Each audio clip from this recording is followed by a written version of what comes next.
Good evening, ladies and gentlemen. My name is Mvemba Dizolele. I'm a writer, journalist, and foreign policy analyst.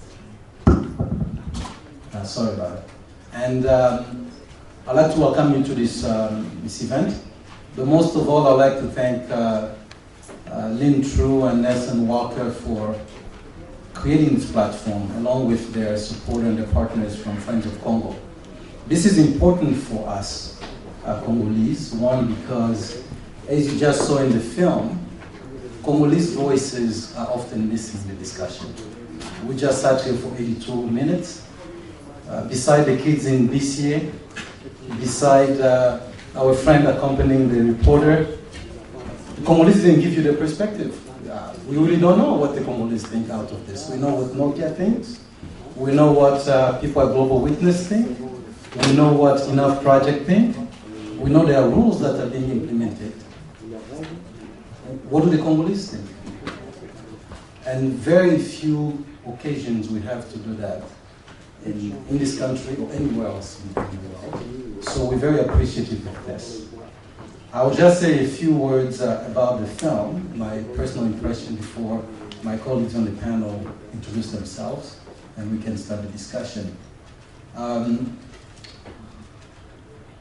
The director, the journalist in the movie, in the film, referred to King Leopold. To me, as I watch the film, it's almost like we never moved from King Leopold. You know, today is Colton, he went to BCA, and the entire campaign was about traceability of these minerals. In 1800, it was rubber. If we think for a minute, if in the 1800s they wanted to trace rubber, do you think Congo would have changed? Because they would have trusted rubber and the exploitation would have probably been certified and would have continued. For those who've read King Leopold's Ghosts, you're very familiar with the story of Didi Morel, who was the shipping clerk out of Liverpool, who had noticed the discrepancy. He had seen that the ships that were coming from Congo, which was considered a global trading outpost, were full of merchandise. But the ships that were going back to Congo were empty, or at best they carried weapons and related equipment. He started the campaign. He could have decided this rubber business is bad, and we have to certify this rubber is not making people to lose their limbs. He could have said, we're going to start a fundraising. He could have reached out the missionaries and say, why don't we send some more doctors, send prosthesis, and so on and so forth. But that was not really the issue. The issue was an issue of governance, an issue of a regime. There was an oppressive regime. Just like today where coltan is exploited in part of Congo, namely Eastern Congo in this case, rubber was only exploited in a very small part of the country. Rubber was not exploited all over Congo. So not everybody lost their limbs. But that issue was indicative of a bigger problem, the oppressive regime. So for Congo to move forward, I think we need to consider that. Stop looking at a tiny piece of this regime and start looking at it in a holistic way. And then you realize that if people like Kampi says, I don't see any problem working for the ministry and lobbying for the firm, he only can do that because of part of the regime. And that's only a symptom across the board. So without further ado, now that I've set that up, I'll let my colleagues on the panel introduce themselves briefly, and then tell us what your impressions of your connection to the film, your connection to the discussion that we're doing today. So we'll do the introduction from left to right, and then we'll do that connection to the film also from left to right. Thank you. Okay, so 2 steps. 1 step first, the introduction. My name is David Aronson. I'm a freelance writer and blogger. My site is www.congoresources.org. I've been living in, studying, and following Congolese politics for 25 years now. I'm Sekombi Katondolo. I'm an artist and a producer. My name is Steve Hege. I work for the UN group of experts, which reports to the UN Security Council here in New York. We investigate essentially financing of armed groups, but I can elaborate a bit more on that. Oui, je m'appelle Eric Kajemba, je viens de Bukavu, de l'Est du Congo. Je coordonne une organisation qu'on appelle Observatoire Gouvernance et Paix, qui est une ONG locale de droit congolais et qui travaille beaucoup sur la gouvernance minière au Sud Kivu et au Congo de manière générale.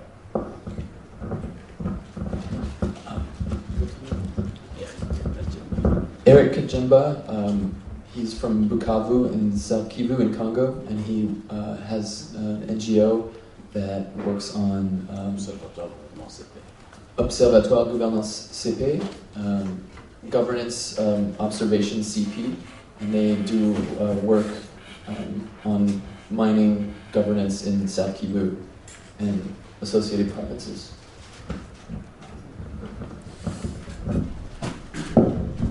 So now to the heart of the matter.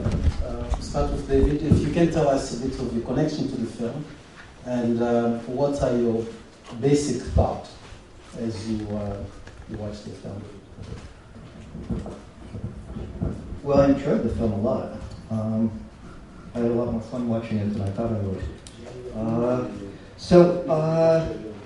First, can I just take a step back and say I think it's just wonderful that you're having this conference on Congo, this Congo Week with all of the various films.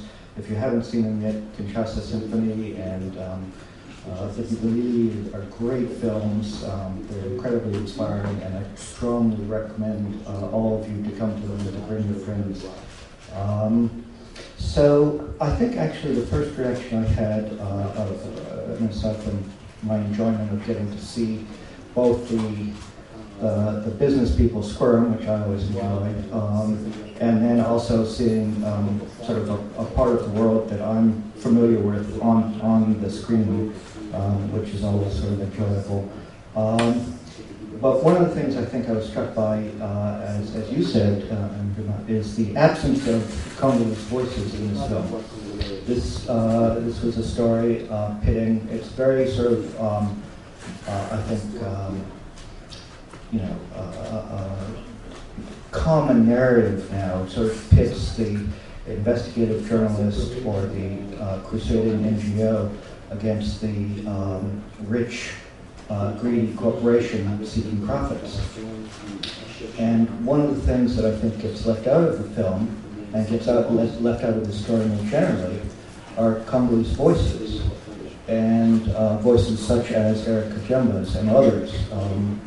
And I think that as you listen to those voices, you begin to realize that the story is actually a lot more complicated. Right now, for example, I can tell you that the new films being made don't contain conflict minerals, or won't soon. That there's been an embargo, in fact, de facto embargo put in place. So there's very little minerals coming out of the Congo now. That's good news for us if we want to be pure and not be implicated in what's going on in the Congo. But it's also bad for the Congolese because now 2 million of them have just no livelihood available to them at all. There's about 400,000 miners who depend directly on the mineral trade for their livelihood. And then there's about 4 or 5, most of them support a small family. So 400,000 multiplied by 4 or 5, and you see there's a lot of people who depend directly on the mineral trade. I'm sure that Eric will tell you a little bit more about what's happened to them. The only other thing I want to add to all of this is, I think if a lot of us have probably seen the story or the film Blood Diamonds, and I think we have an image in mind which this film sort of reinforced, that of heavily muscled guys with dark visors and machine guns overseeing these sort of slave-like mining conditions. And in fact, most of the mining is entrepreneurial activity, artisanal activity by people who, within the universe of possibilities available to them, this is far and away the best. And so there's stories even of high school teachers, for example, going out to the mines and trying to make a livelihood that way because that's a better alternative than what's available. So I'll turn all this over now to the other folks and to Eric to explain a little bit more detail some of what's happened as a result of the embargo and the devastating impact that has had on the communities.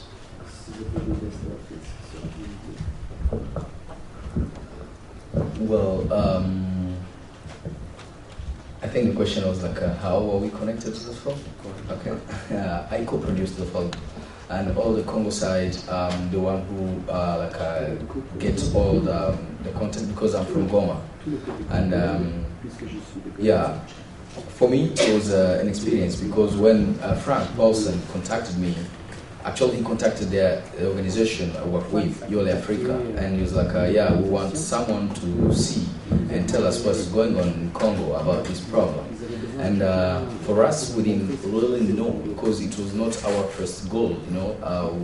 Yole Africa is a youth cultural center, and yeah, we were like, okay, let's start ask questions and try to get what's going on in Congo.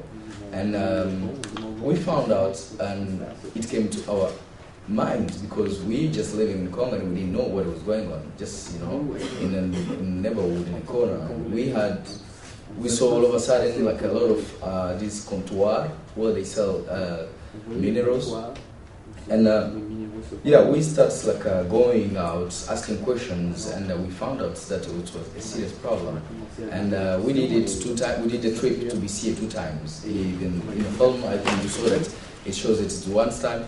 But the first time we went there, it was a chaos. It was total chaos. There was nothing going on. It was a huge place where you reach, you have more than 20,000 people, and they don't have a hospital, they don't have anything. And we said that, okay, should we stop by telling what's going on, or should we go back in Goma and start making a film from this material? And the idea was like, okay, the film will make it to create the awareness about what's going on in Congo. The aim goal was not on Congolese side, it was also on the Western side, because most of the time we would hear that, okay, there was a group of Mai attacking the village, a group of this LRA attacking something, and we didn't get the link. So we need to get an angle. In which angle should we take this problem? And the first time we went there, the guy who showed us where was BCA, he was a teacher. And he decided to leave the school and take us there because we're going to pay him $20. Him as a portrait. So it touched us like, see, we have so many aspects. We see how this mineral, these minings, they change life in the villages. If you go in Walikale itself, it's huge, 10 times than Rwanda. But that's where you don't have schools. That's where you don't have like water. That way all this like sustainability in life, the basic need of the life is not there. So we met Chance, the little boy, and he was telling us that, yeah, I work there, and I was like, don't you go to school? He said, no, my daddy did this, so I don't see any interest to go to school, because even though I go to school tomorrow, I won't have money, but if I go there, maybe I'll be like 50 cents. That's what he told us. So the common consciousness doesn't exist anymore in that area. So we're like, okay, let's try to take this matter and put it up. And yeah, now we're trying to see how to do it on the Congo side, because we can say now, because the film has been going to different festivals, now people, they know what's going on in Congo, but does Congolese themselves know what is the situation? And I think that was the next step.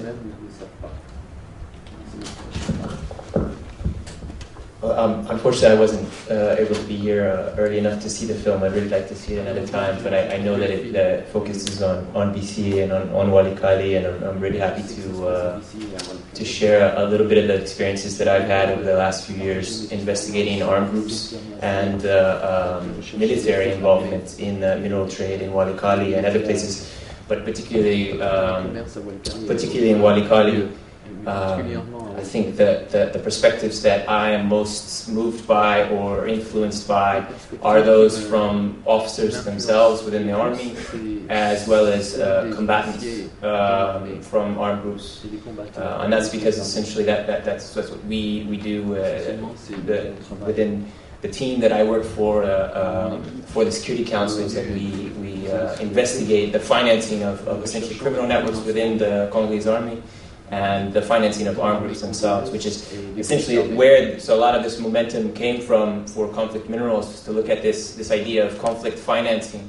On the armed group side, I will say that there may be some improvement in terms of the dependency or the profits that armed groups gain from the mineral trade in terms of tin and coltan over the last year or so. But that can't be said necessarily for gold. But what is important to just as an introductory comment is that within armed groups, the priority in terms of looking for financing, the importance of finding money to purchase ammunition, to purchase weapons, to purchase uniforms, to purchase rations. Essentially, if you're an armed group leader and you have 70 guys, you have to, in order to keep them from not deserting, you have to find some way to essentially provide them or give them access to pillage. But the common denominator that comes across the kibus for armed groups internally, the more I investigate and understand their thinking, is the pursuit of sources of financing. It drives the majority of their time in thinking about what they're doing is how to sustain themselves financially. And natural resources are a big part of that. It's a part of the environment of the kibus. It's a part of the environment of the Eastern Congo that there is that becomes essentially a very viable option. And I say natural resources, not exclusively minerals, because I like to spend a lot of time as well looking at other natural resources such as timber, charcoal, fishing, land that are also considered as very profitable natural resources. But minerals happen to be something that just as local communities will look to minerals to make a higher profit in the sense that a school teacher would look towards maybe investing some of his salary in minerals. The same thing will happen for armed groups, in that they see higher profits from the mineral trade and quicker returns on their profits, particularly when you have a weapon and you can impose yourself. And I would just say very quickly to pass along the microphone on the military side, people come back systematically to the question of the Congolese army and the strengthening and reform of the Congolese army as the critical issue to stabilizing the Eastern Congo. And a lot of the Congolese army is composed of former armed groups themselves.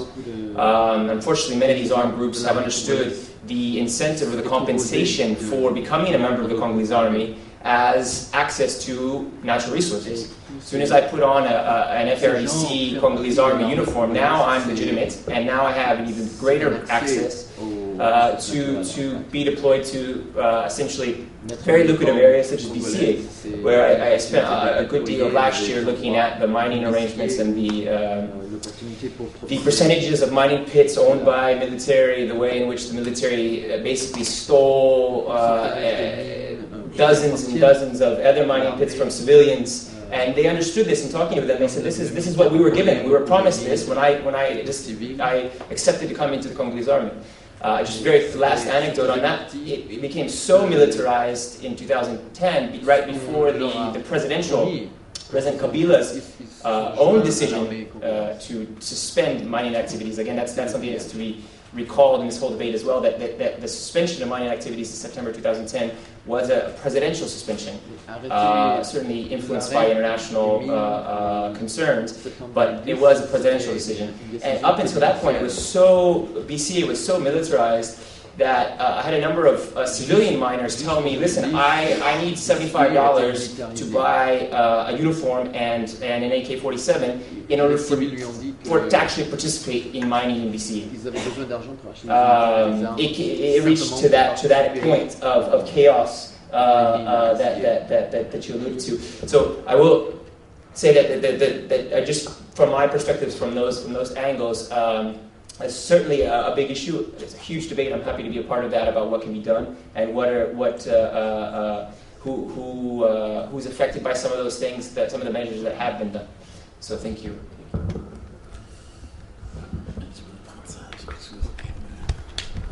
Oui, merci beaucoup.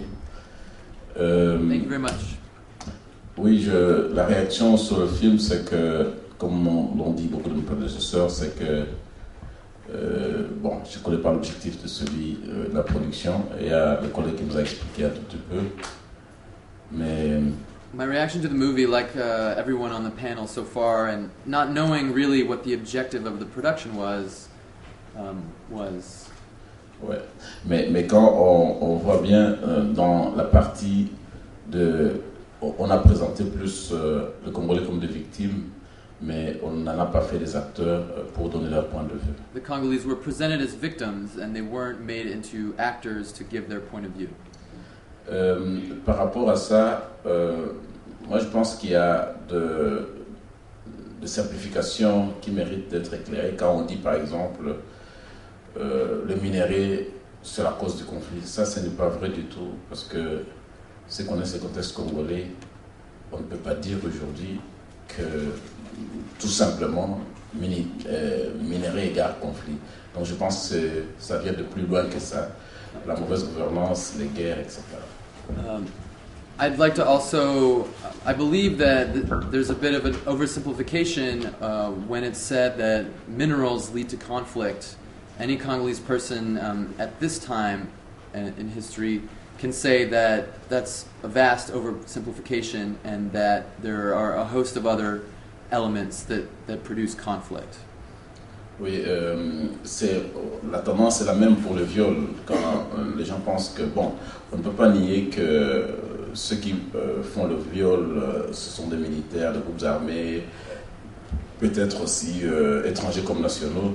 C'est vrai, dans tous les rapports on a vu ça. Mais bon, aujourd'hui, quand on a tendance à dire, bon, encore présence des minéraux égale viol, je me demande des éléments comme l'impunité, on les met où? So, dealing with the issue of rape, it's often the same problem.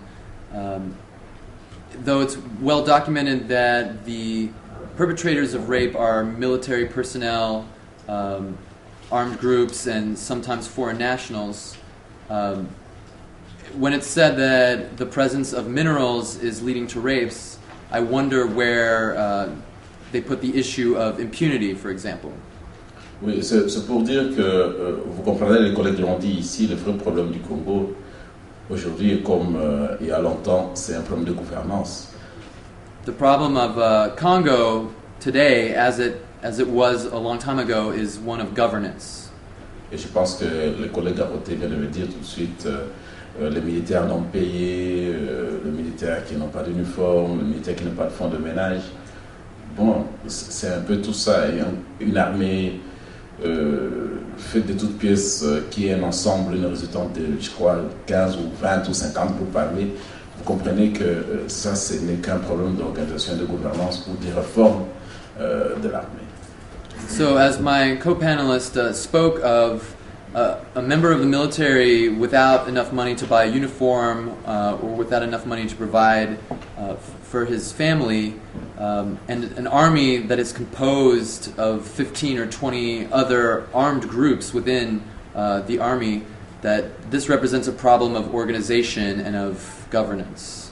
Mais dans le film, on a vu que la position des activistes ou des ONG internationales occidentales, où ils disent non, effectivement, il faut de manière stricte appliquer la loi américaine, donc la loi Dodd-Frank, et on pense qu'avec ça, on va arrêter ce refinancement de conflits par les ressources minières. So, as was shown in the movie, the position of Western NGOs is often that if we simply apply the letter of this foreign American law, for example, the Dodd-Frank law, that this will somehow resolve the problem of mineral exploitation. La réalité sur le terrain, c'est qu'aujourd'hui, ça fait une année qu'on a des difficultés avec ça, notamment les 6 premiers mois avec la suspension du président de la République et les 6 mois ici qui viennent jusqu'à aujourd'hui avec pratiquement l'embargo des faits de la loi Dodd-Frank. Les effets sur le terrain est tout à fait inverse. So, but now we can say, since it's been a year, which was 6 months after the presidential order to halt mining was given, and then another 6 months of the effective total embargo imposed by the Dodd-Frank law, that the effects of these measures have actually been the opposite of what was intended. Quand vous voyez, on a dit ici dans le film, 20 000 personnes dans une mine, vous voyez 600 personnes en train de porter de marchandises et ramener soit les sels, je ne sais pas quoi, les mines, etc. Donc, quand vous voyez 20 000 personnes qui sont dans ces conditions-là, est-ce que vous pensez qu'ils ont d'autres alternatives? So, as you see in the film 20,000 people and the kind of working conditions that they have to work in, carrying tons of minerals out on their backs, and when you see that, how can you believe that these people have any other alternative? Pour les gens qui sont dans cette contrée, comment ils peuvent recevoir du sel? Parce qu'il faut 2 jours de route à pied. Et donc, ce n'est que des fois les avions qui viennent prendre des minerais qui amènent un peu le sel. So how are people, in the rural areas supposed to get something like salt, which takes 2 days on foot to arrive in a place? It's only the mining planes that will sometimes deliver goods like salt. Je suis d'accord, que effectivement le milieu communautal ça c'est un autre débat de dire qu'est-ce qui reste pour la communauté locale. Je pense que tout le monde est tout à fait unanime que on n'est pas encore arrivé justement à avoir une contrepartie pour les communautés locales. Ça c'est encore une fois un problème de gouvernance.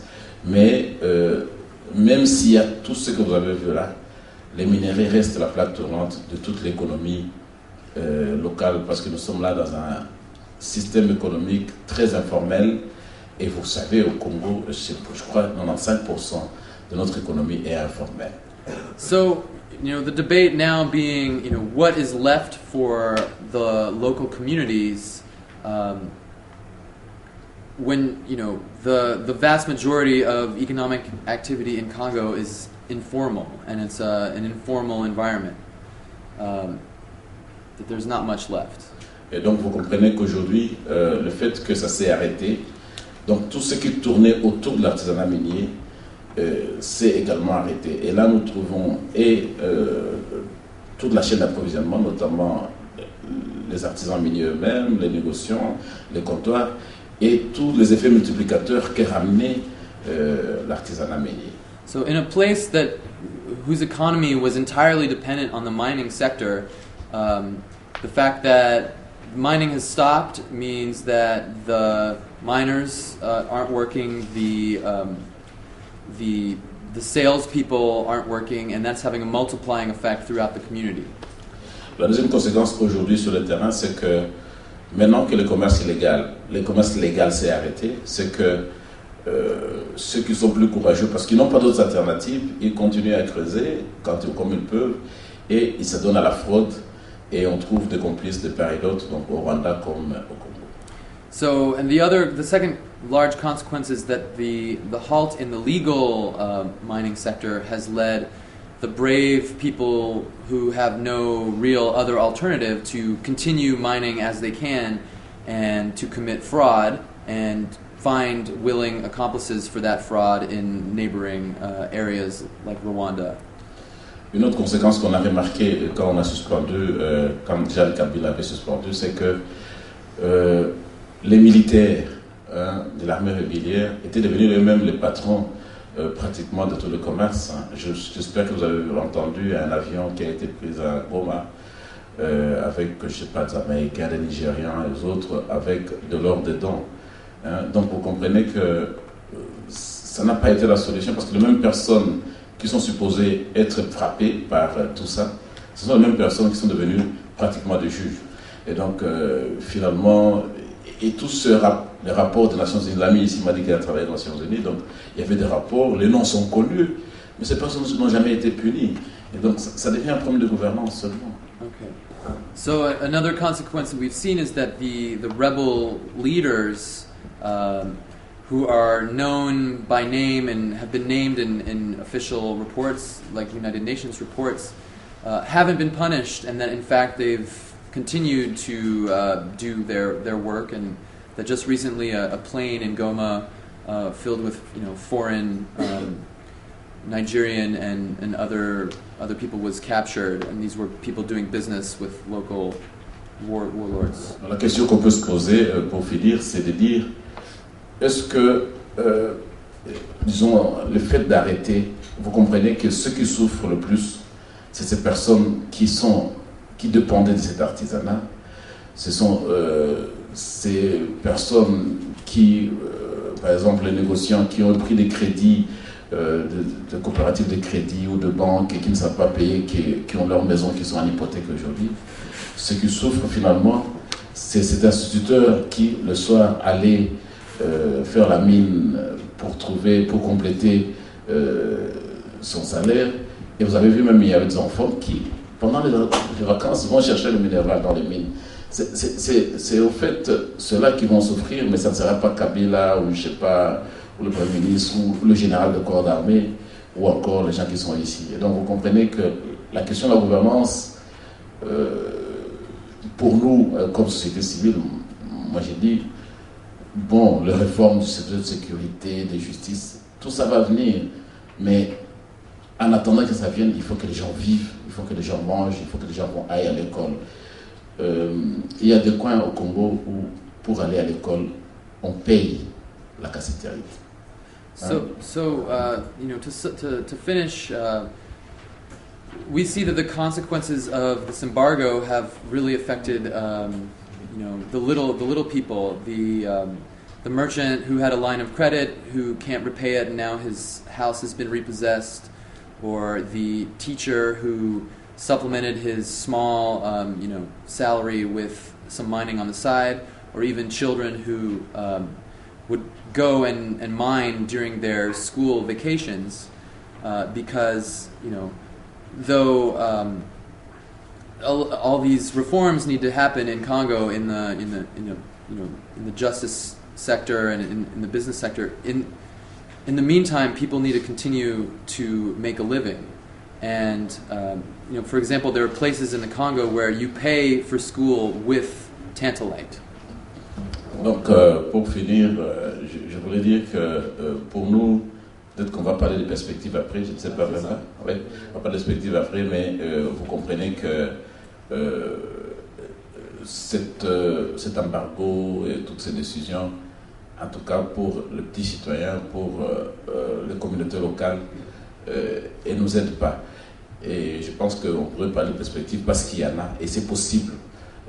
Au même moment de continuer à faire pression sur le gouvernement et les autres acteurs, et de l'autre côté, il est possible de continuer à faire le commerce, à faire le business pour que les populations ne puissent pas souffrir de cette loi qui, au départ, pensait nous aider, mais aujourd'hui, les effets sont pervers. Merci. So, I'll say that, sorry. Help me. Okay. Know that in the end, though this law was promulgated to help us and our communities, we've seen its effects, and that there must be a way to continue at the same time putting pressure on political leaders and business people and companies, while at the same time allowing commerce to continue in the Congo so that people can make a living. Thank you, Eric. Just want to say to the audience, the panel is very knowledgeable about these issues. The first time I met Steve was actually in 2006. I was doing some reporting in Eastern Congo. At the time, he had a beard and ponytail. He was actually negotiating with the FDLR, those who want to surrender. Sekombi has been living in the area. He's a former reporter with Radio Okapi, producer, cultural, impresario, all kinds of things. So again, very anchored there. David has lived in Bukavu for a little bit. Speaks languages, I think Swahili and French. I think Eric, he works there, so you can tell by what he just said. So what I would like to do, in order to get more perspective, is to give you more time for Q&A. I think with this way we'll have a richer discussion. Please introduce yourself if you're an affiliation set. Be brief with your question. You realize that there are 5 people here, and you realize that some of us are very prolific with words. So if you want answers, then be sure with your questions, also to allow other people a chance to ask questions. Thank you. Any taker? Please. Hello, my name is Shana Mwanga. I'm coming from England. I'm very confused about what's just happened, and just saw a very powerful film about what's happening and the situation over there. In England, the Congolese diaspora is also very active and actually working on trying to get people more aware of what's happening with the minerals in their mobile phones. And so the film, to me, sort of going to that direction, and what I'm hearing is that that's not what we want, and I kind of would like to have more information about, specific information about what you just said, because it just doesn't really sound right to me. Can you positively say that there is no more mobile phones being made with coltan from the Congo? I don't think that's the case. So I don't think, I've read excerpts of your article from the New York Times, so I think that there's a little bit of clarity that needs to be done in here. Especially when you know that 80% of the world's reserve of coltan is in Congo. So there is no way that because of an embargo has been placed that the commerce is not happening. I agree that certainly the local population are not benefiting as much. But if you use examples that teachers who has a second job cannot go to do the mines and it's a problem for them, it's a wider issue than that. We're talking about cannibalism, so it has to be in perspective as to what the people are not getting at the moment, and we need to be looking at issues, education and employment for that. But you cannot just say that this is not working and we're not getting ahead with that. So can you confirm about the coltan, that no mobile phone technology is being used, and also the perspective for the local population, that some are not benefiting from it, and also a 14-year-old child is not supposed to be in a mine anyway. So, I mean, please clarify. Thanks. We got the question. So I presume the question is primarily directed at you because that was a comment you made. But to complement what you're saying, for me, I think it's important to put everything in the right context.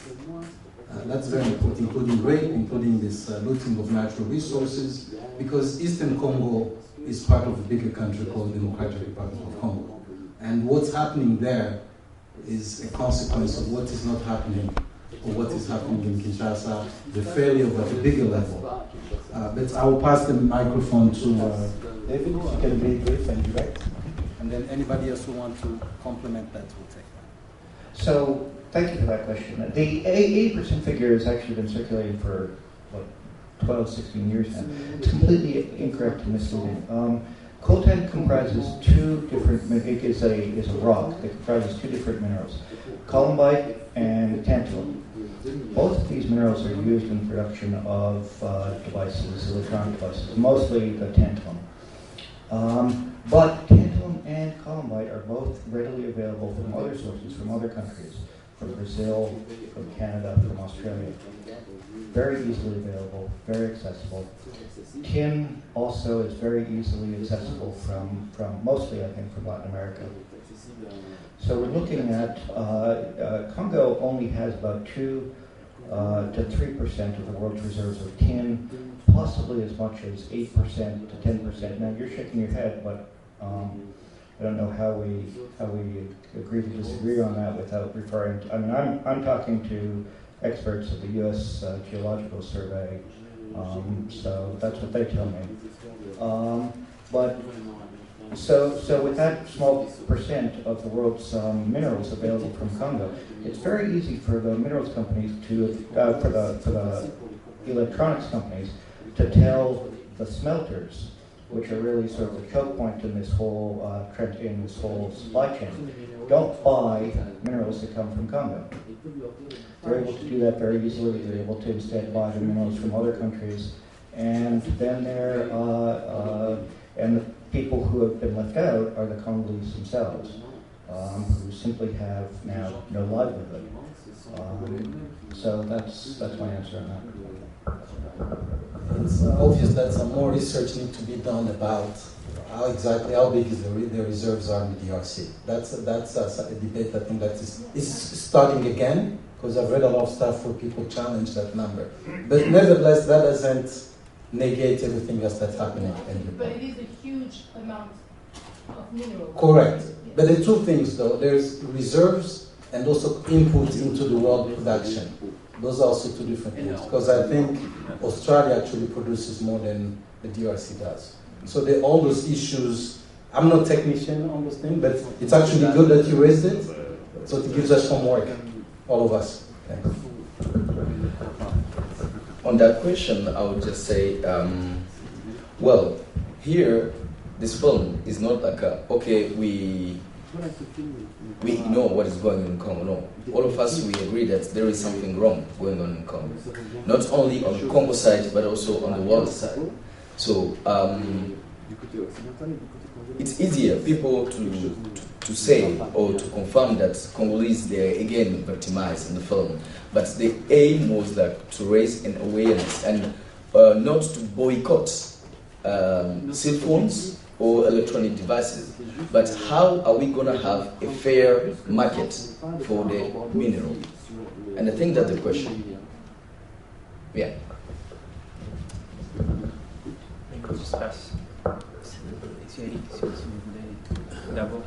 Oui, bon, moi ce que j'allais dire, c'est que non, je voulais dire à notre ami Sekombi, je m'excuse, Sekombi que même si ce n'était pas le but, mais aujourd'hui c'est un embargo. So even if that wasn't your goal in creating an embargo, Sekombi, that's the result today. Aujourd'hui, les comptoirs se sont arrêtés. Et l'activité est presque morte, à part, comme j'ai dit, quelques fraudeurs ou quelques Chinois qui essaient de résister. Mais les Chinois achètent la cassiterite à $3 pendant qu'on le vendait déjà à 12. Et pendant que sur le marché mondial, les prix, bon, c'est vrai qu'ils ont baissé, mais pas assez dans cette proportion. Vous comprenez que c'est encore nous qui perdons. So I can confirm that due to the embargo, most activity has stopped, almost all activity. The sales counters are closed, and that the only people doing business are a couple of frauders, and there's some wildcat Chinese merchants. But even the Chinese merchants are buying casterite at a much lower price than we were able to get before. $3 instead of $12. Which, even though the price on the world markets has gone down, it hasn't gone down by that ratio. So we're still losing out. Oui, Madame qui parlait, je suis tout à fait d'accord avec vous que les enfants ne doivent pas être dans la mine. Et je crois que c'est parmi, disons, c'est l'un des éléments importants de la transparence ou encore de respect des droits de l'homme sur lesquels nous sommes tous en train de travailler. Il y a des choses qui se font, mais ça ne peut pas être parfait du jour au lendemain. Et je crois que vous avez tout à fait raison, et les enfants n'ont pas de place dans le mine, et il faut vraiment y travailler. C'est parmi les indicateurs importants de la transparence. But I wanted to say that I agree with the young lady that children don't belong in the mining sector, and that it's part of our work, for human rights and transparency in the sector that we need to change, but that it also happens gradually. That things are going on that will change perhaps a little more gradually. Oui, Madame, quand elle parlait de la question de l'éducation, de l'emploi, effectivement, c'est tout le problème pour le Congo, c'est que le problème de mine dont on parle, c'est juste un petit problème parmi les grands maux qu'on connaisse le Congo, et que ce soit dans le secteur de l'éducation, de la santé, je ne sais pas, tous les indicateurs de bien-être sont aujourd'hui en phase de pratiquement d'extinction. Et donc, c'est au fait la grande question. Est-ce que le petit secteur qui marchait encore pendant que on a un gouvernement qui ne s'occupe pas de l'éducation, etc. Donc je pense qu'il faut traiter la question du Congo de manière holistique et ne pas prendre cette petite partie qui tient encore la vie des populations comme, disons, comme cible, quoi. And I also agree with you that the problems of the Congo today are large problems in education and health, and a country where these large problems are only getting worse, and the government is not taking care of them. But that the smaller problem of mining, which up until 2010 was providing a slight economic help to these areas, and the one sector that seemed to be providing some economic activity shouldn't be cut off. Oui, une autre question, c'est la question de l'armée. Moi, je voulais revenir parce que j'ai travaillé énormément sur l'économie des groupes armés nationaux et étrangers. Qu'est-ce que j'ai remarqué, c'est que en 2009, nous avons fait 2 études, au fait, pour voir un peu comment cette économie est organisée. Je crois, Steve, sûrement qu'il va se retrouver, je sais qu'il y a travaillé aussi. In 2009, we did 2 studies on how the military groups were financing themselves. Et on a remarqué que, par exemple, à l'époque, les FDLR, qui est le groupe armé rwandais, contrôlaient pratiquement presque toute l'économie locale en termes, pas seulement des ressources minières. Ils avaient comme source de financement les ressources minières, ils contrôlaient tous les commerces de bétail, ils contrôlaient toute l'agriculture, ils avaient des droits de convoyage, des droits de passage. Ils avaient même une sorte de microcrédit qu'ils avaient organisé en donnant de l'argent aux commandants militaires qui donnaient avec un pourcentage. Et donc, ils étaient en train d'organiser toute l'économie locale en 2009. We saw that, for instance, the FDLR not only controlled the mining sector of the economy, but that it controlled almost the entire local economy, the production of livestock, tolls on the roads, and even a kind of microcredit, kind of lending system that they had set up, so that they controlled the entirety of the local economy. Et ils avaient même des taxes qui se partageaient entre les FARDC. Dans un même marché, les FARDC d'un côté. Donc c'était vraiment l'impact de toute l'économie locale. So they basically they had taxes on everything and pretty much controlled everything. Mais en 2010, avec les opérations qui mettent à Manille, qui sont des opérations congolaises, il y a eu une fragilisation de leur économie. Et donc on a essayé de suivre. Ils avaient pratiquement été fragilisés parce qu'ils se sont encore renforcés plus dans la forêt. Ils ne pouvaient plus cultiver, ils contrôlaient plus le bétail. Mais évidemment, ils ont changé de stratégie parce qu'après, c'était les rançons. Ils prenaient des personnes dans le village, ils demandaient l'argent. Ou encore, ils pouvaient piller, faire des razzias dans le village. So when, in 2010, there was a military operation led by the Congolese army, Kimia II, in which the FDLR was displaced and their hold on the economy was completely fragilized. So what we saw was that as they went deeper into the forest and were no longer able to either herd or farm, they adopted other strategies like kidnapping and other. Malheureusement, tout ça n'a pas été consolidé par la suite. Avec toute section de régimentation. Malheureusement, les FARDC aussi ont commencé à copier cette stratégie économique. Malheureusement, mais bon, on est retombé encore quelque peu, mais ce n'est pas comme en 2009. So, in the end, there wasn't enough follow-up, and the Congolese army took the FDLR's place in certain respects in the local economy. but it's not quite as bad as it was in 2009. Merci, Eric. Madame Mangwana, c'est ça? Okay. A couple of things that I want to add is I don't know how the narrative is shaped out in Europe, because I've not lived in Europe for a long time. This is not just about the film, so we're discussing the bigger picture. In the US, the narrative has been slightly different, I think, from what you're describing in Europe.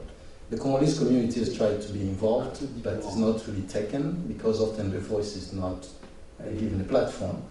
But two, the narrative about conflict minerals and sexual violence, if you don't know the DRC, you think every Congolese man is raping his girlfriend, his mother, everybody else. That's very dangerous, because it portrays the country as the wrong history. Therefore, you end up with wrong solution. Rape is a serious problem, but it's also a regionalized, localized problem. All kinds of rapes happen, as it happens here. I was listening to NPR a couple of weeks ago, and numbers of rapes were high in DC. I don't know how you describe those rapes, but rape is rape. So it's very important. I mean, if there were Bloods and Crips in South Central LA, didn't mean California, as in the entire California had a gang problem. South Central LA had a gang problem. The state of California had to solve it. But if in Irvine, it's not the same. So it's just important to put that in perspective. And conflict mineral is the same. If you don't know Congo that much, you think this is a rampant problem all over the place. There are rampant problems all over the place. And this is one of them. And it's also important to know that. So, and then for Sekombi, again, for your film, this is a great film. I think you just need to understand, in the US, we almost saturated with that message. So that's what you get, the reaction you're getting. So the film is great. And it's added that element to the puzzle, which is very important. But people kind of want to hear a little more of new narratives that complement what you did. Madam. I'm sorry, I just want to add something, because there was a lady, she's mixed. She's from Belgium, who went to Congo in Bukavu to make a film. That's me. It was you? Yeah, because what she said is what I have people who ask questions. Oh, how can Congolese men become so violent? What you are forgetting, there is one element. You went to the people at the border. They say, no, go ask the Congolese. The Rwandan man was inside a house. He didn't want to be interviewed on the rape. He said, we are not doing it alone. Ask the Congolese themselves. What are you forgetting? That the rape in that part of the war is not only committed by the Congolese army, but there are the Rwandans who have played a very big role. So that was, I know we are not discussing about that part of the war, but people think when they talk about the raping, the only thing about Congolese, no, the UN has been involved. They wanted to take the UN to the court in The Hague, but it was just gotten out of the picture. The Rwandans also are there.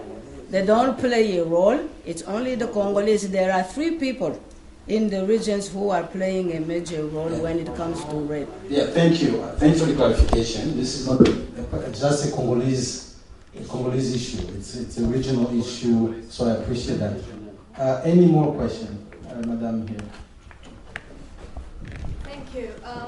My name is Urjashi, and I'll try to keep this short. It seems that one of the things that we hear a lot is we need long-term, short-term, immediate/mid-term solutions for Congo. So from the Congolese voices present right now, from all of you, what are the solutions that the Congolese want, long-term, mid-term, and short-term? And we know right now we have this law, the Dodd-Frank law. We know that SEC has been asked to come up with regulations. What is the position of Congolese activists? Are we saying this law would have worked, certification would have worked as a long-term solution, but it's not going to work now? So scrap the law, look at something else? Or are we saying there is a way to influence the SEC guidelines to do something right now that there is this law? Oh, I think Eric will have allowed to talk about it. Merci beaucoup. Non, moi je pense que nous on a dit que comme il faut absolument trouver une solution et il y en a. Je dois dire d'abord que il y a déjà des efforts qui sont faits parce que aujourd'hui je crois on attend le rapport de qualification des sites qui sont qu'on a essayé de catégoriser. So I have to say that there have been efforts made, and right now we're waiting for the report about certain sites that will be certified. Oui, en certifiant les mines, donc on va les placer en des mines vertes. Donc ce qui est vert, c'est qu'il n'y a pas de problème. Ce qui est jaune ou orange, je ne sais plus, ceux-là sont en attente. Et il y en a de rouges, là où il y a des militaires, donc ils sont en risque. So the certification process will separate mines into green ones where they're deemed okay, yellow ones where there are problems, and red ones where there's, for example, presence of military personnel. Et ces mines seront mises en relation avec les centres de négoce qui ont été construits, qui sont des marchés locaux en fait, construits par les Nations Unies. And the mines will be put into relationships with local markets which have been built by the United Nations.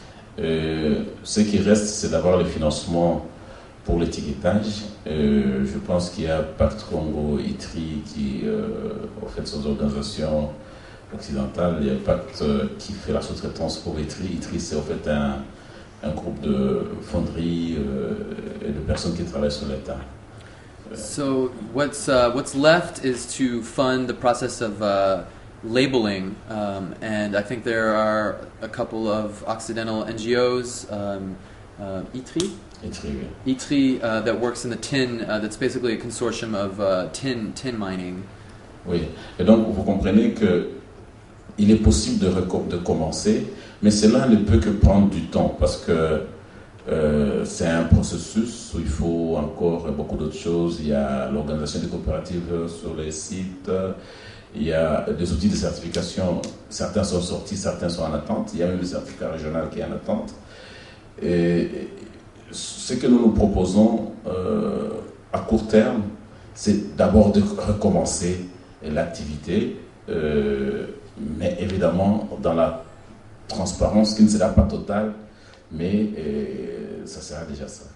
So it's just to say that progress is being made, but that it's going to take time, and that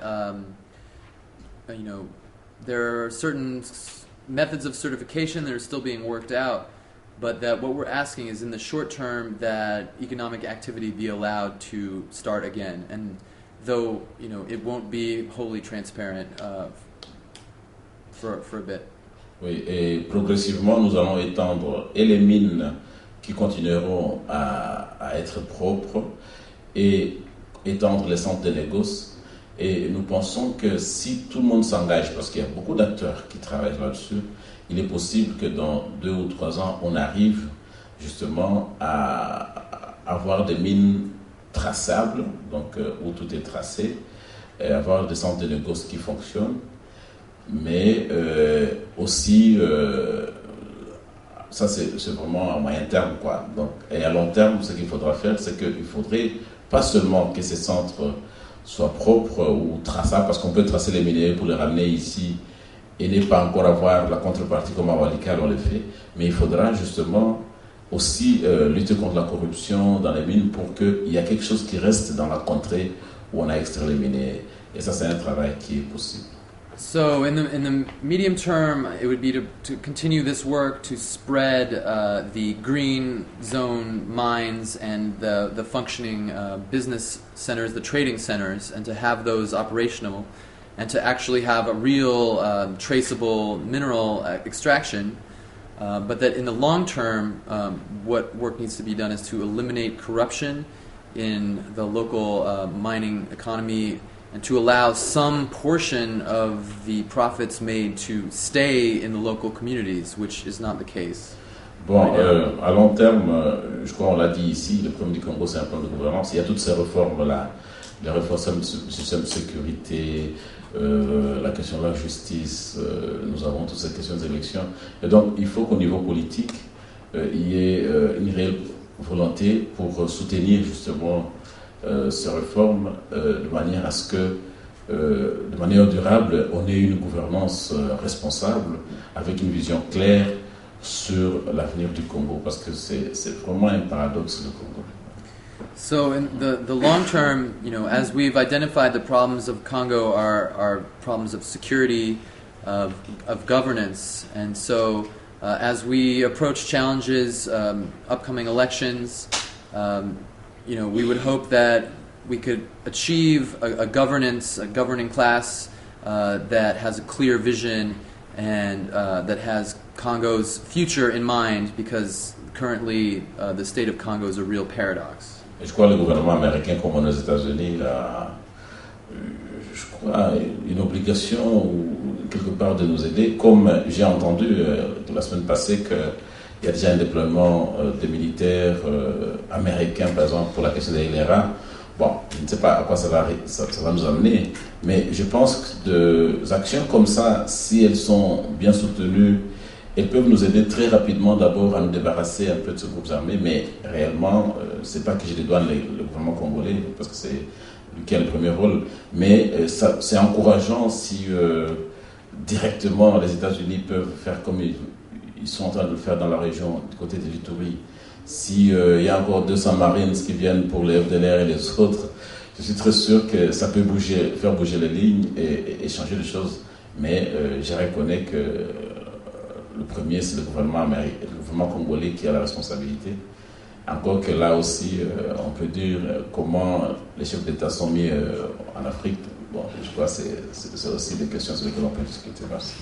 So I'd like to say that I think that the American government has a responsibility to help us, and as we've heard recently, the deployment of American military personnel against the LRA in the Ituri, Uganda region, that I wouldn't at all mind if a couple hundred Marines were deployed to help us take care of our problems with the FDLR and other groups, but recognizing that also the larger part of the responsibility still lies with the Congolese government. That's it.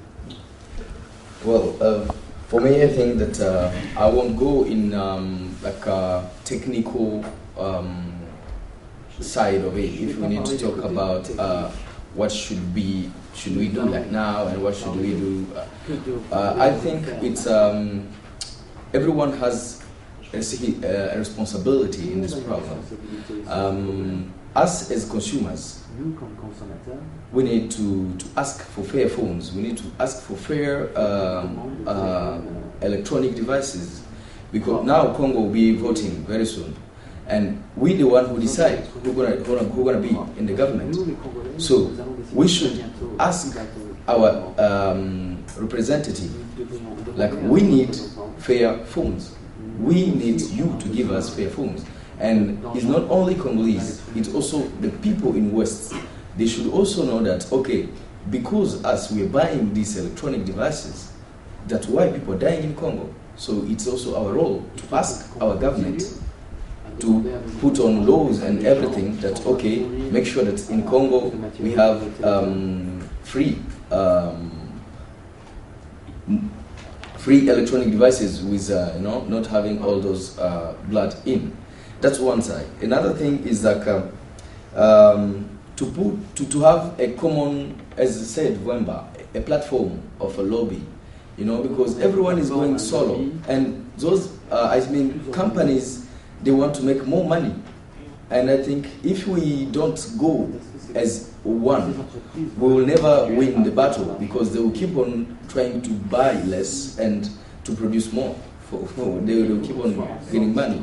So I think we should take it as our responsibilities on all the levels, and activists, artists, and consumers together talk one word, and to ask for fair phones and fair electronic devices.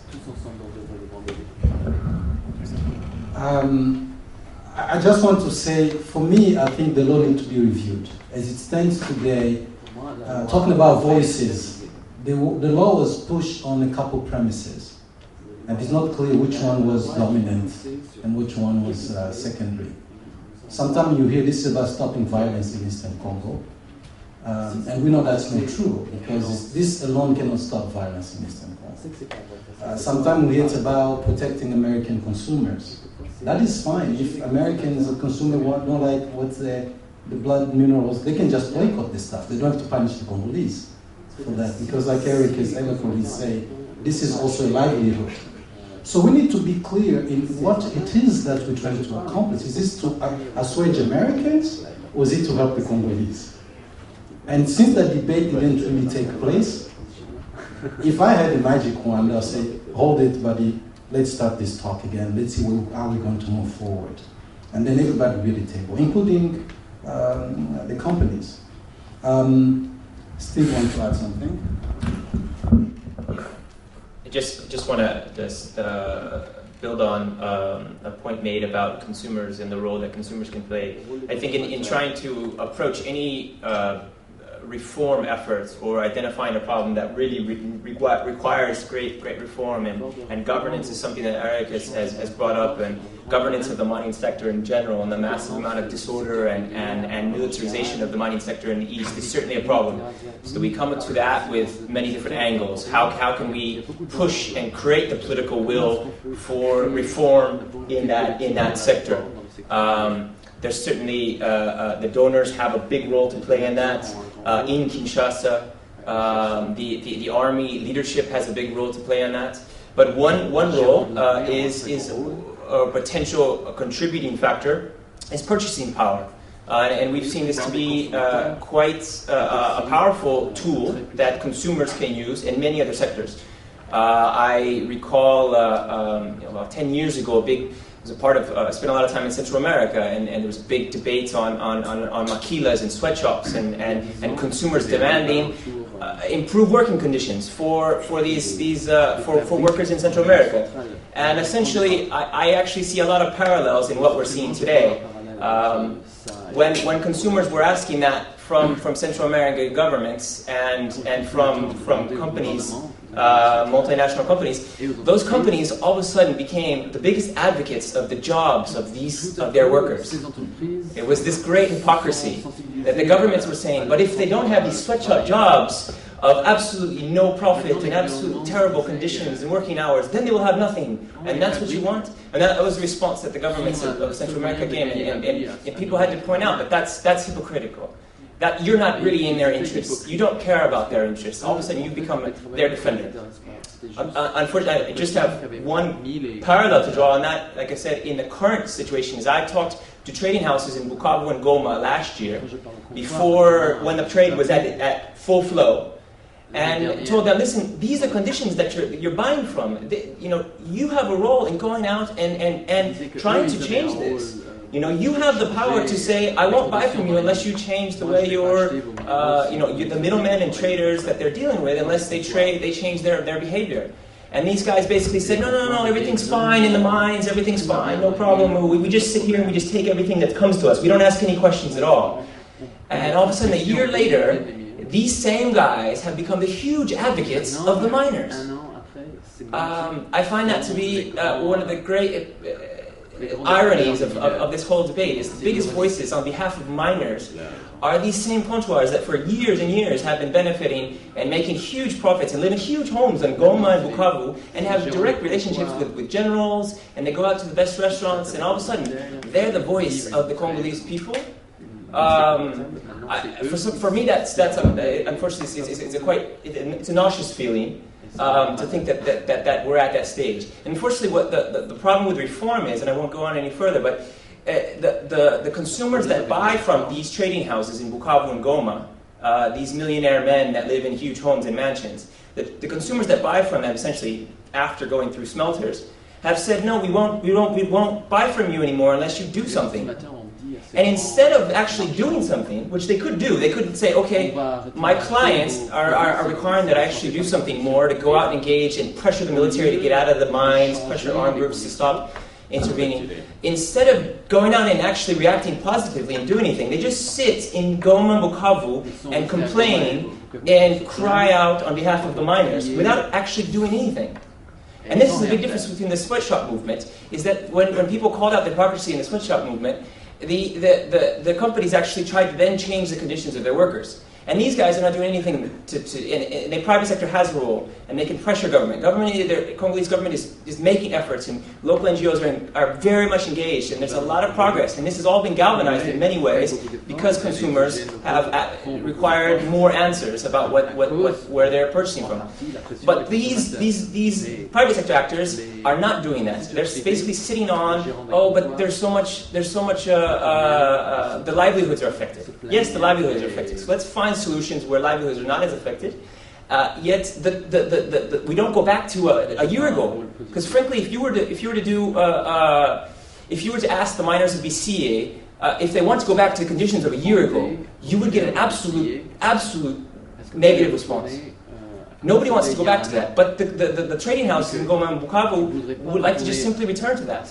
And again, if that's our message at this end of this whole debate, is that we just return to the way things were a year ago, I think it would be incredibly disappointing, and I think it would be not only for the Congo, but it would be incredibly disappointing for what is corporate responsibility globally. So. We have about 3 minutes left. I owe it to David about 25 seconds, and then we take one last question, which allow us to close. So we will be around for more questions. I have zero doubt that those miners in BCA and elsewhere in Congo would say, yes, we want our jobs back. As rough as life is in those mines, it's better than not having any job at all. 2 million people have lost their livelihood. I don't know why our hair is on fire because of that. That is a disaster in a place like Congo where they have no good alternatives. The tragedy of this movement was that restrictions were put in place before mechanisms were put in place to validate, to certify the minerals as clean or not. The result is that companies had no choice but to pull out of the Congo entirely. That has had disastrous effects not only on miners and their families, but on the entire regional economy. Finally, I'd just say that the SEC is due to have a roundtable on Tuesday. They've invited 20 or so people. Not a single one of them is Congolese. And I think that that's a tremendous tragedy as well. Thank you. My lady over here. I have a question kind of addressing an alternative issue in terms of people being out of jobs. What are the other... By the way, you need to identify yourself. Oh, my name is Deborah Pocalis. My company is Ballast 3. I'm here with a colleague. We work in the apparel and textile industry. And one of our specializations is to create and develop fair trade and sustainable businesses in underserved regions, particularly in the textile and apparel industry. One of the issues that we come up against is in a country such as the Congo, which has a tremendous need for alternative industries to address the unemployment and also to combat exactly what's going on in the mining industry. When that's the only game in town, then the game itself dictates what the terms are. When there's somebody else, when there's another alternative for people to make a living, then all of a sudden circumstances will change in that particular industry because it's not, they have to compete with other employment opportunities. So what I wanted to know is what are the prospects in this country of developing other industries, of people like myself and my colleague here going into the Congo and developing alternative industries and employments that are built on equitable fair trade and ethical practices. Thank you very much. What we'll do, if the couple of you want to answer this question, you take please about 10 seconds or so, and then we all will have a closing statement. And then please remain seated. We have some information from friends of Congo after the last comment. And then we'll move. I think there is a reception. We can discuss things with all the times that you need. Anybody want to address this issue? Question? alternate livelihoods? Yeah. I might just well, I'm not totally convinced by this response, but as soon as it was clear that the Dodd-Frank was going to lead to a de facto embargo in many ways, that many companies were just simply going to pull out because of what David points out, some of the sequencing and how that happened. Certainly there's a lot to be said about that. But I was amazed by so many people that said things were so bad that they would like to go back to agriculture in Walikali. And I've spent a good amount of time in Walikali. And the Eastern Congo used to produce massive amounts of agriculture. Tea, coffee, other industries such as timber. There's riches beyond belief, and it's not just simply minerals. And people, the FDLR has turned in many ways to some of these other things, and they're making extraordinary profits. So there are a lot of things. However, in terms of foreign currency coming in to the Kivu's, minerals happen to be very, very important for the local economy because they have this capacity to export and bring immediate returns of dollars, which is a dollarized economy in the Eastern Congo. So there's a lot to be done in that regard. I'll just leave it at that. Yeah, but yes. Brièvement, oui. Briefly. Donc, par rapport à cette, quand les gens parlent, enfin, je ne sais pas ce que Steve a dit parce que je n'ai pas la traduction tout de suite, mais l'agriculture, il y a des gens ici, j'ai entendu ça, hein, non, ça peut se remplacer par l'agriculture, mais si on est dans les contextes congolais, maintenant là, hein, comme le Congo est, avec sans route, sans politique agricole, sans rien, les gens préfèrent, tu descends dans un trou ici, tu as 3-4 grammes d'or, tu vas manger. Mais il faut attendre 3 mois, 4 mois, encore que c'est une tradition de 30 ans, pour que ça pousse, ça va prendre le temps. Et j'ai entendu ici qu'il y a 20 millions de dollars qui vont être dispersés. Mais les 20 millions de dollars, en attendant que nous savons un peu la lourdeur administrative de l'USAID et des autres, en attendant que tout ça se mette en place. Mais comment les gens vivent? Donc, ce n'est pas... C'est très facile de dire l'agriculture, mais ça ne peut compter qu'avec le temps. Ce que nous demandons, c'est le temps. En disant 2 ou 3 ans, les gens se débrouillent et progressivement, effectivement, le Congo a beaucoup de potentiel. C'est pas seulement ça, il y a beaucoup d'autres choses qu'on peut faire, mais ça dépend de beaucoup d'autres facteurs, des agrégats macroéconomiques, je ne sais pas quoi. Il y a beaucoup d'autres éléments, la gouvernance elle-même, la corruption, les taxes. Et donc, pour l'instant, l'artisanat, dans les contextes actuels, c'est ça qui fait tourner en attendant que tout ça marche. Voilà. So on the subject of agriculture, let me translate first. Let me tell you what they think to the question of our sister. So agriculture is not because it's going to take a little bit of time. People can make a living by going into a hole and getting some gold, and they eat right away, but to go back to agriculture is going to take, at least several months, and there is no agricultural policy, there is no infrastructure, and it's not going to fill the gap. So what we're asking is that yes, in 2 or 3 years, and let us progress and let us take our time to redevelop an agricultural policy, but in the meantime, how will people live? And what we're asking is let people live in the short term.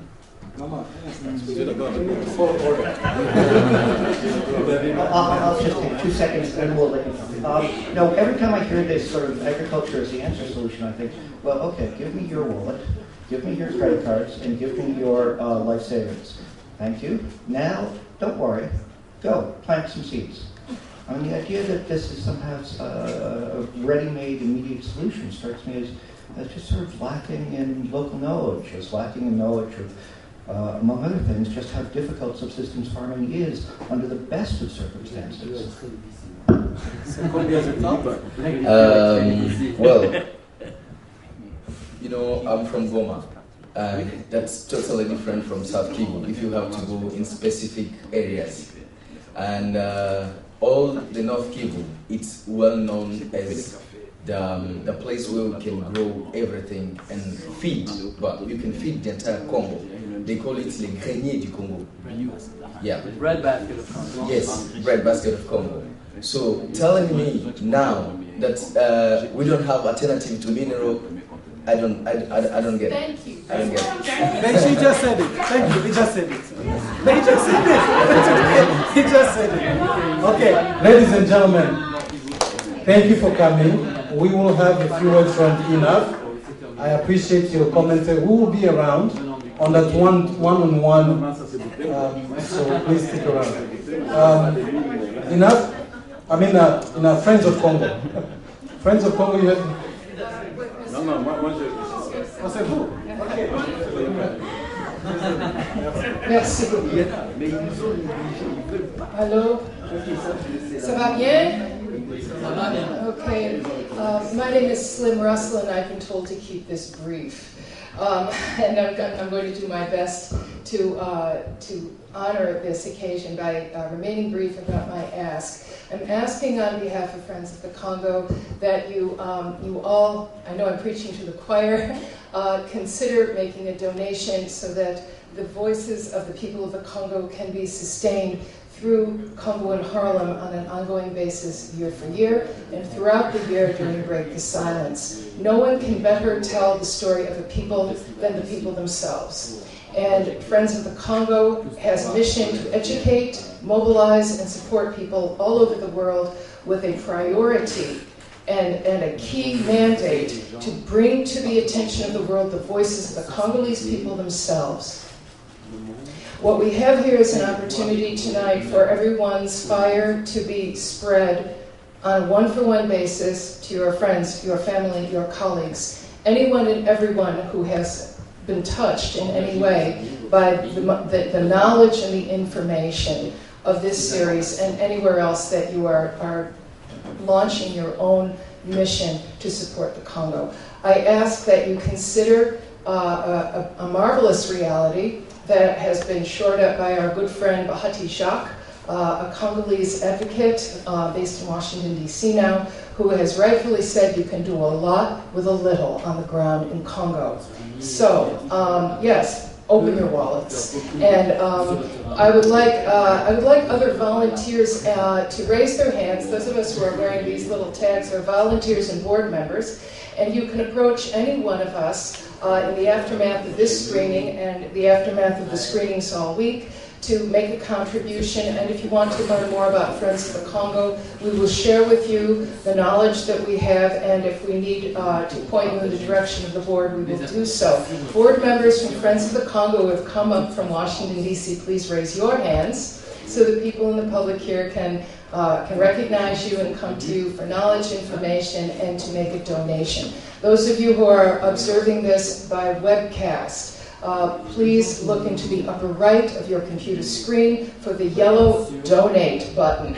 And this will enable you to donate to Friends of the Congo for the specific purpose of educating, mobilizing, and supporting Congolese youth, women, and artists on the ground by supplying them with the means to make their own films.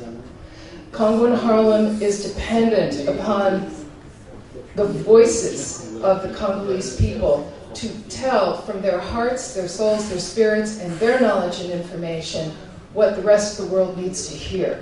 No one can better tell the story of a people than the people themselves. Please donate.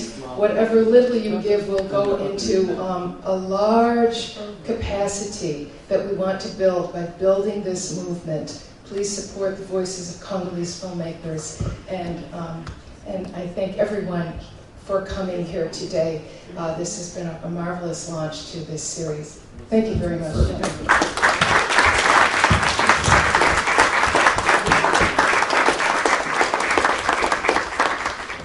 That sounds like a PBS News Hour. Thank you very much, everyone. So we'll be around for your questions.